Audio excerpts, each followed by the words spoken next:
Alfian bin Rafael dari absen 14. Dan saya Abdullah Altaf, absen 1. Di sini kami mau mempresentasikan bab 2 yang mengenai tentang hakikat mencintai Allah Kau, Roja, dan tawakal kepada Allah Subhanahu wa taala.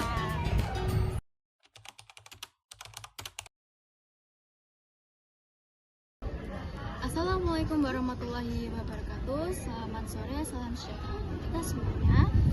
Kali ini pada kesempatan ini saya akan mempresentasikan yaitu dari sebab pertama dari bab 2 yaitu tentang hakikat mencintai Allah SWT. Sebelumnya izinkan saya untuk memperkenalkan diri. Perkenalkan, nama saya Zahra Iswar Lutfia dari fase S11 absen 36. Nah, di sini saya akan membahas tentang sebab yang pertama yaitu hakikat mencintai Allah. Nah, sebelumnya pernahkah kalian bertanya bahwasanya apakah cinta kita lebih besar kepada Allah SWT daripada cinta kita di dunia, atau malah sebaliknya? Nah, kali ini kita akan membahas bab ini. Nah, rasa cinta itu hadir sejak zaman manusia diciptakan, yaitu pada zaman Nabi Adam SAW dan Siti Hawa diciptakan. Kemudian mereka bertemu dan menjadi pasangan. Nah, cinta adalah perasaan yang lembut, suci, dan rasa yang penuh kasih sayang. Nah, cinta itu mempunyai tingkatan, yaitu tingkatan yang paling tinggi adalah cinta kepada Allah Subhanahu wa taala. Nah, cinta itu memiliki 3 unsur terpenting, yaitu yang pertama adalah mahabbatullah, yaitu menumpahkan. Lalu ada roja, yaitu berharap. Dan yang terakhir adalah khauf, yaitu mempunyai rasa takut. Nah, jika manusia tidak ada cinta, maka hidupnya akan merasakan hampa. Nah, sama saja kalau kita tidak mencintai Allah Subhanahu wa taala, maka kita akan merasa jauh lebih hampa dan tidak mempunyai apa-apa. Nah, sebagai firman dari Allah dijelaskan dari Quran surah Al-Baqarah ayat 165 menjelaskan bahwa jika seseorang itu mencintai secara berlebihan selain Allah, dia akan menjadikan Allah sebagai tandingannya. Namun sebaliknya, seseorang jika mencintai Allah secara berlebihan, maka dia memiliki cinta yang tulus kepada Allah Subhanahu wa taala. Nah, di sini ada beberapa hal sebagai wujud cinta kepada Allah yang kita bisa lakukan, yaitu dengan mempelajari, memahami firman-firman Allah sebagai penemuan hidup untuk diterapkan dalam kehidupan sehari-hari. Nah, yang dimana kita di sini membaca Al-Quran, kita bisa melihat dan kita bisa belajar dari arti-arti tersebut untuk kita menjadi pedoman. Nah, di sini ada beberapa hal sebagai wujud cinta kita kepada Allah SWT yang kita bisa lakukan. Nah, yang pertama itu dengan membaca, mempelajari dan memahami firman-firman Allah. Nah, sebagai di sini menjelaskan kalau kita bisa mempelajari ayat-ayat Al-Quran dan bisa untuk membaca setiap hari, maka kita bisa mewujudkan cinta itu kepada Allah SWT. Nah, yang kedua yaitu melaksanakan amalan sunnah setelah mengerjakan amalan wajib. Ya, gimana? Di sini bermaksud jika kita melakukan amalan wajib itu belum tercukupi secara sempurna atau secara penuh, kita bisa melakukan amalan sunnah. Nah, amalan sunnah itu kita bisa kalau kita sholat subuh kadang telat, belum terpenuhi, kita bisa melakukan amalan sunnah dengan sholat duha dan sebagainya. Nah, yang ketiga itu selalu mengingat Allah dimanapun kita berada. Nah, mengingat Allah selalu kita ingat. Kenapa? Karena keselamatan kita dimanapun kita berada itu yang melindungi Allah Subhanahu wa taala. Jadi bagaimanapun kita harus mengingat Allah dimanapun kita berada dan dimanapun kita keadaan itu berada. Nah, yang terakhir, mencintai Allah Subhanahu wa taala di atas cinta kita kepada apapun. Nah, dalam hal ini menjelaskan bahwa cinta kita harus lebih besar kepada Allah Subhanahu wa taala daripada cinta kita kepada duniawi. Kenapa? Karena walaupun kita membenci, menyukai dan bersedih, itu harus juga karena Allah Subhanahu wa taala. karena cinta kita lebih besar kepada Allah daripada cinta kita ke dunia. Nah, ini ada beberapa tanda-tanda orang yang mencintai Allah SWT. Yang pertama yaitu mencintai Rasulullah SAW. Yang kedua yaitu mencintai Al-Quran. Nah, yang dimana sesuatu yang tidak bisa kita ungkapkan dengan kata-kata, tetapi mencintai Al-Quran dengan bersamai dan berinteraksi dengan Al-Quran saat membaca, memahami, merenungi, mempercayai dengan maknanya. Jadi di sini kita bisa mempelajari Al-Quran dan bisa mempelajari makna-maknanya untuk mencintai Allah SWT. Terus yang berikutnya yaitu membaca dan tadabur Al-Quran. Sama dengan halnya yang pertama tadi, kita bisa mempelajari maknanya. Kan kita mau dapat bonus yaitu mendapatkan pahala. Nah, yang berikutnya yaitu melakukan puasa. Nah, melakukan puasa ini juga termasuk menjalankan perintah wajib dari Allah SWT. Jadi kita harus menjalankannya sesuai perintahnya. Lalu yang kelima yaitu mengingat kematian. Manusia itu harus ingat kematian. Karena kenapa? Kalau di dunia kita tidak akan kekal, namun di dunia kita akan sementara saja. Maka dari itu kita harus mengingat kematian dan mengingat Allah setiap kapanpun di mana berada pun. Terus yang berikutnya selalu berdoa. Nah, kita sebagai Muslim kita harus selalu berdoa dan berharap kepada Allah SWT agar kita selalu dijauhi dan juga kita akan bisa lebih dekat kepadanya. Lalu yang terakhir, sabar dalam menghadapi cobaan. Nah, seringkali kita merasakan hidup ini terasa berat, maka itu adalah ujian dari Allah. Maka itu kita harus sabar dalam ujian. Assalamualaikum warahmatullahi wabarakatuh. Perkenalkan, nama saya Abdul Altaf dan saya ingin melanjutkan presentasi dari saudari Zahra. Nah, di sini saya akan menjelaskan tentang apa yang dimaksud khauf. Khauf atau ketakutan dan kegelisahan. Nah, ketakutan dan kegelisahan yang dimaksud adalah ketakutan terhadap Allah karena kurang sempurnanya pengabdiannya dan kegelisahan karena takut akan tidak disukai atau dibenci oleh Allah Subhanahu wa Ta'ala. Nah, untuk sebagai firman-Nya terdapat di Quran surat As-Sajdah ayat 16 sebagai berikut ini. Nah, kita lanjut di artinya. Jadi artinya adalah lambung tubuh mereka jauh dari tempat tidurnya untuk melaksanakan sholat malam, seraya berdoa kepada Tuhannya akan takut akan siksaannya dan penuh harapan terhadap rahmatnya. Nah, di sini bisa dilihat dan mereka sebagian menginfakkan sebagian harta mereka dari yang kami anugerahkan kepada mereka.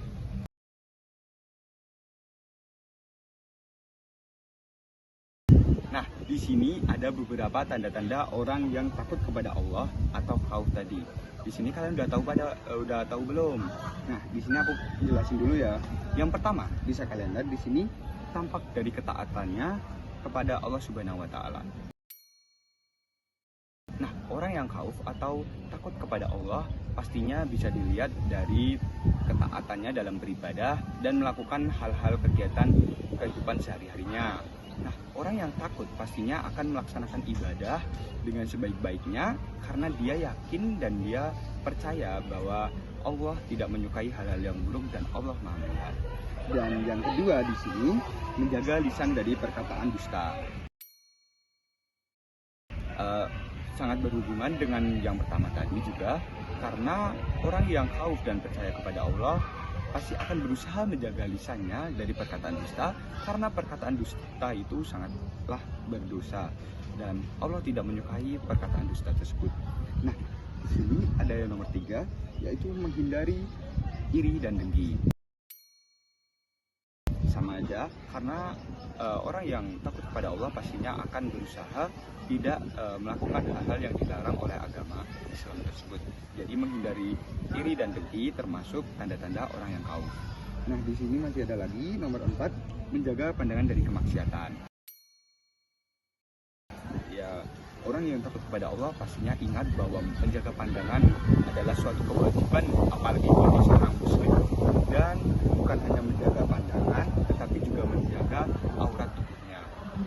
Dan yang kelima, menjauhi makanan haram. Sama aja, karena makanan haram adalah makanan yang tidak diperbolehkan untuk dimakan oleh kaum muslimin, maka kita dilarang untuk melakukan atau memakan makanan-makanan haram. Dan yang terakhir, menjaga kaki dan kedua tangan dari sesuatu yang haram. Karena orang yang takut kepada Allah dan orang-orang kaum pastinya dia percaya bahwa Allah melihat apapun kegiatannya. Dia sangat percaya dan dia sangat takut akan kepada Allah jika dia melakukan hal-hal yang dilarang oleh Allah. Jadi kesimpulannya, orang-orang yang tahu, tanda-tanda orang tahu adalah dia yang melaksanakan apa yang diperintahkan Allah dan menjauhi larangan Allah.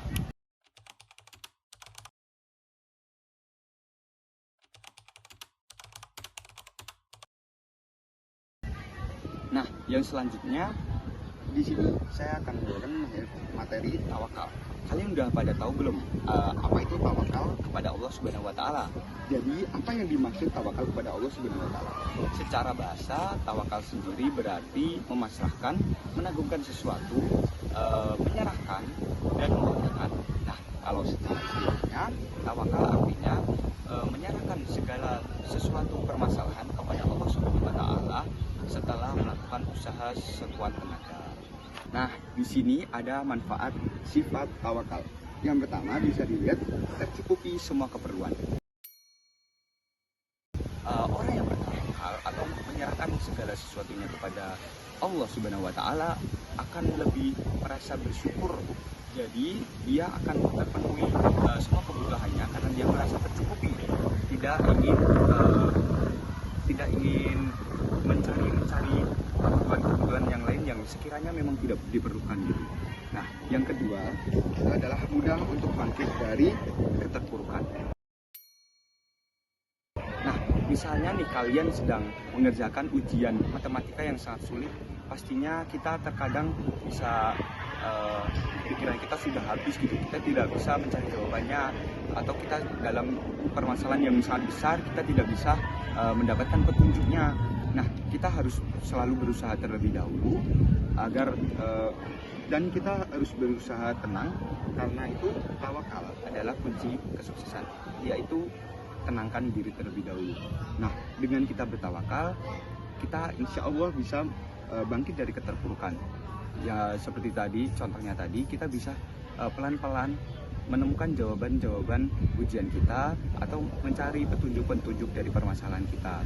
Nah, dan yang ketiga, tidak bisa dikuasai oleh setan. Nah, orang yang tawakal sangat dicintai Allah Subhanahu wa taala. Maka dari itu, orang yang bertawakal pastinya akan dilindungi Allah Subhanahu wa taala dari setan. Makanya, manfaat sifat tawakal adalah tidak bisa dikuasai oleh setan. Nah, yang kelima, menghargai hasil usaha. Karena susahnya dalam berusaha dan kita menyerahkan segala sesuatunya kepada Allah, insya Allah kita akan lebih menghargai usaha-usaha kita. Karena kita ingat bahwa susah apapun itu akan ditolong oleh Allah Subhanahu wa taala. Makanya kita akan lebih bisa menghargai sesuatu atau menghargai usaha-usaha kita. Nah, dalam bertawakal ini Allah Subhanahu wa taala berfirman dalam Quran surat Ali Imran ayat 199 yang artinya, maka berkat rahmat Allah engkau Nabi Muhammad dijadikannya atau berlaku lemah lembut.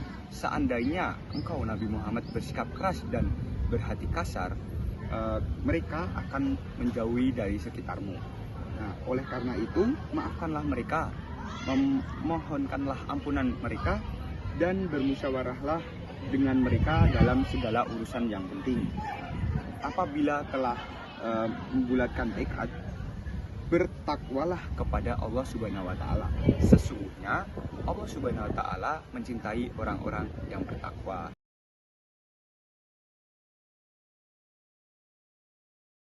Nah, jadi ini sangat nyambung ya dengan manfaat dalam bertawakal tadi. Sesungguhnya Allah mencintai orang-orang yang bertawakal. Dengan kita bertawakal, pastinya kita dapat tercukupi kebutuhannya karena Allah mencintai kita. Terus juga tidak bisa dikuasai oleh setan karena Allah menyayangi kita dan melindungi kita.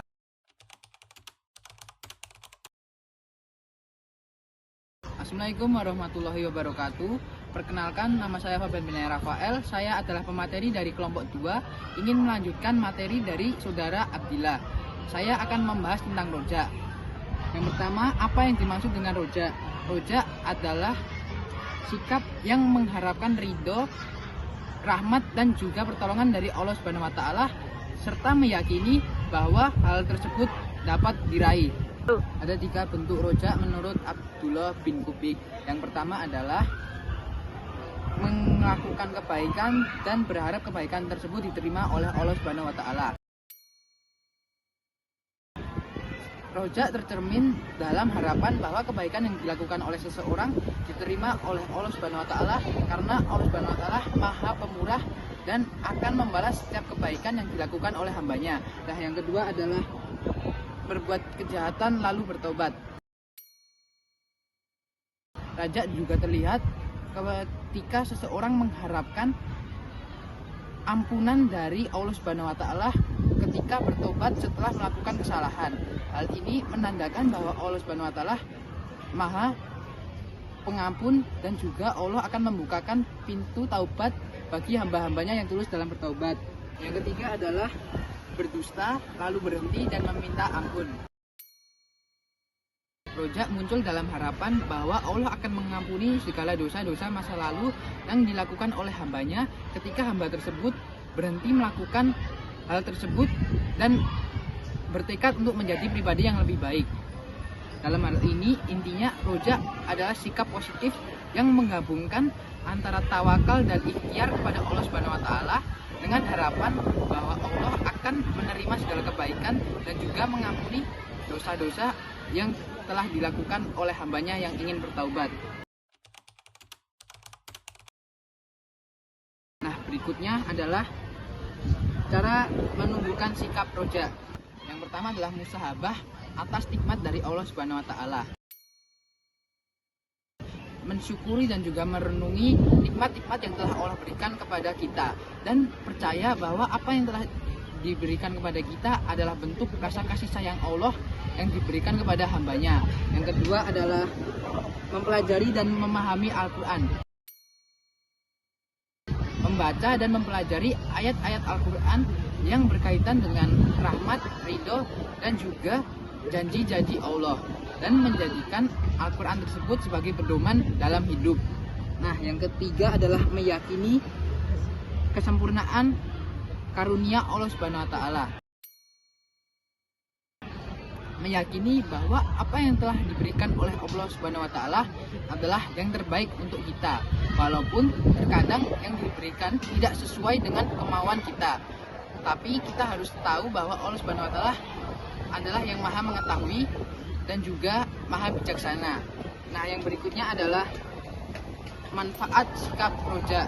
Yang pertama adalah semangat dalam ketaatan kepada Allah Subhanahu wa taala. Sifat roja mendorong seseorang untuk lebih taat dalam beribadah kepada Allah Subhanahu wa taala karena orang yang mempunyai sifat roja akan mengharap Allah akan memberikan kasih sayang dan juga karunia kepada orang yang lebih giat dalam beribadah. Nah, yang kedua adalah tenang dalam menghadapi kesulitan. Orang yang memiliki sifat roja akan lebih tenang dalam menghadapi kesulitan karena dia tahu bahwa dalam setiap kesulitan pasti ada kemudahan dan pasti ada makna di balik kesulitan tersebut. Nah, yang ketiga adalah merasa nikmat dalam beribadah kepada Allah. Orang yang memiliki sifat roja akan merasakan nikmat dalam beribadah kepada Allah Subhanahu wa taala. Karena orang yang memiliki sifat roja tidak hanya beribadah untuk menjalankan kewajiban, tetapi demi mendapatkan rahmat dan juga kasih sayang dari Allah Subhanahu wa taala. Nah, yang keempat adalah menumbuhkan sikap optimis. Sifat roja mendorong seseorang untuk lebih optimis dalam kehidupan karena yakin dan percaya bahwa apa yang diberikan oleh Allah adalah yang terbaik di dunia dan juga di akhirat. Nah, berikutnya adalah cara membiasakan sifat roja.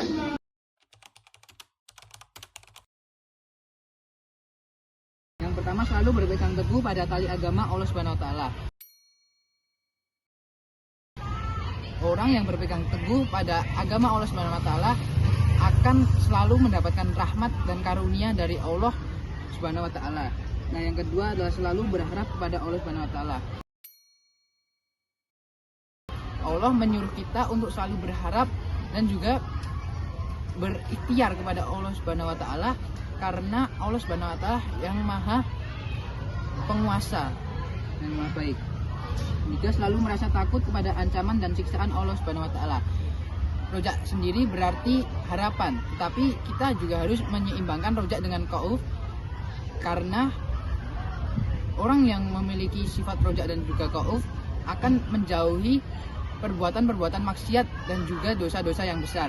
Nah, yang keempat adalah selalu cinta kepada Allah Subhanahu wa taala. Orang yang memiliki sifat roja akan selalu cinta kepada Allah Subhanahu wa taala dan rasa cinta tersebut akan mendekatkan seseorang kepada Allah Subhanahu wa taala. Nah, yang kelima adalah yakin bahwa rahmat Allah Subhanahu wa taala sangat dekat dengan orang yang berbuat kebaikan. Orang yang berbuat kebaikan akan didekatkan oleh Allah Subhanahu wa taala. Hal ini mendorong seseorang untuk selalu berbuat kebaikan untuk mendekatkan diri kepada Allah Subhanahu wa taala. Yang berikutnya adalah hikmah dan keutamaan sifat roja.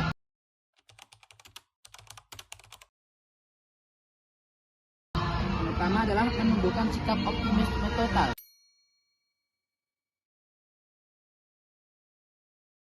Orang yang memiliki sifat roja akan lebih optimis dalam hidupnya karena orang tersebut berharap atas nikmat dan rahmat dari Allah Subhanahu wa taala selama di dunia.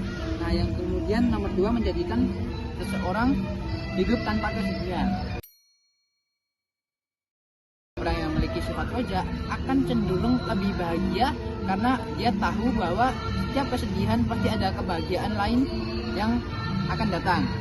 Nah, kemudian ada yang ketiga, membuat seseorang berprasangka baik dan membuang jauh prasangka buruk. Orang yang memiliki sifat roja akan cenderung berprasangka baik kepada seseorang karena dia tahu bahwa orang tersebut tidak selalu salah di mata Allah Subhanahu wa taala. Dan yang keempat, membuat seseorang merasa tenang, aman dan tidak merasa takut pada siapapun. Orang yang memiliki sifat roja percaya dan yakin bahwa hidupnya sudah ditakdirkan oleh Allah Subhanahu wa taala dengan harapan bahwa kehidupannya akan jauh lebih baik untuk kedepannya tanpa adanya hal-hal yang mengganggu.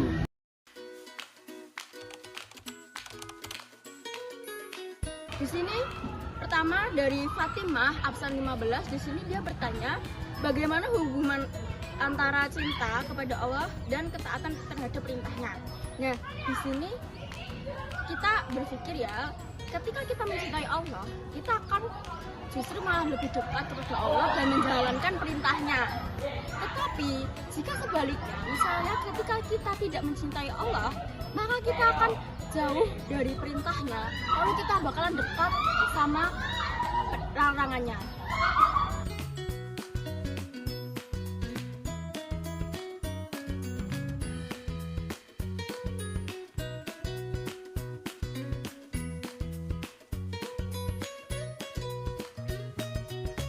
Pertanyaan nomor 2 dari Jenny absen 17. Bagaimana seseorang jika tidak memiliki sikap khauf dan bagaimana cara agar menemukan sikap khauf kepada diri seseorang? Jadi, ketika kita tidak memiliki sikap khauf atau nggak memiliki sikap tidak takut kepada Allah, kita akan sering melakukan maksiat karena kita merasa bahwa Allah tidak mengawasi kita. Dan kita tidak merasa takut ketika kita melakukan maksiat tersebut. Jadi kita akan jauh lebih dekat dengan dosa dan menerima azab Allah. Cara menemukan khauf, dapat ditumbuhkan dengan cara merasa bahwa Allah selalu mengawasi kita. Jadi, kita tidak merasa bahwa di dunia ini sendiri dan bebas melakukan maksiat apapun.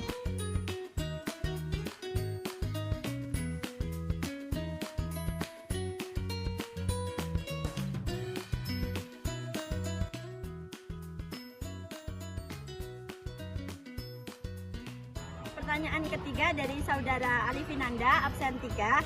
Khauf kan takut kepada Allah. Nah, jadi kenapa banyak orang Islam itu menggunakan kerudung dan menutup aurat selayaknya orang yang benar, tapi terkadang bahkan sering ia berbuat hal yang tidak disukai Allah? Apakah artinya ia sudah tidak takut lagi kepada Allah? Jadi jawabannya, batas keimanan seseorang itu tidak dinilai dari berpakaian ataupun cara bagaimana dia itu bertingkah laku, melainkan ketika dia melakukan maksiat tapi tetap menutup pakaiannya, menutup auratnya, berarti ada yang salah dengan keimanan itu. Artinya ia tidak memiliki rasa takut kepada Allah.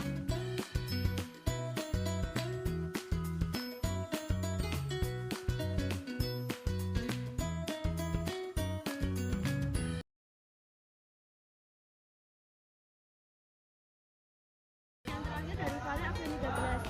Dalam kehidupan modern yang penuh godaan, bagaimana cara menjaga keseimbangan antara harapan dan ketakutan kepada Allah? Jadi jawaban dari pertanyaan tersebut adalah menjaga keseimbangan antara roja dan khauf itu bisa diterapkan dalam kehidupan sehari-hari. Misalnya kita mengakui kebesaran Allah. Nah, semua hal yang kita miliki di dunia ini itu tuh cuma milik Allah, cuma titipan dan akan kembali kepada Allah. Maka daripada itu, kita sebagai makhluk yang tidak abadi, atau dengan kata lain kita akan mengalami kematian.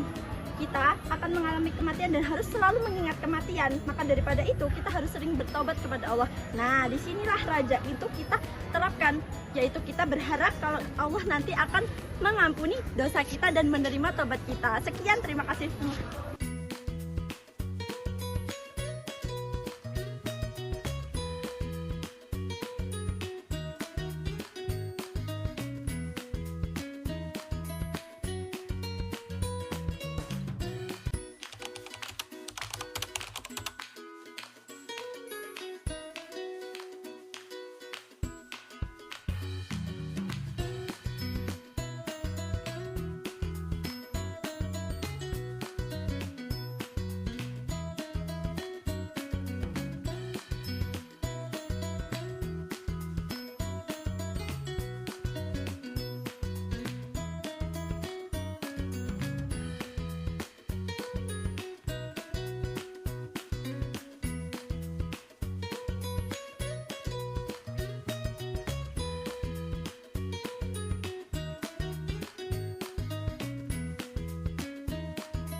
Thank you.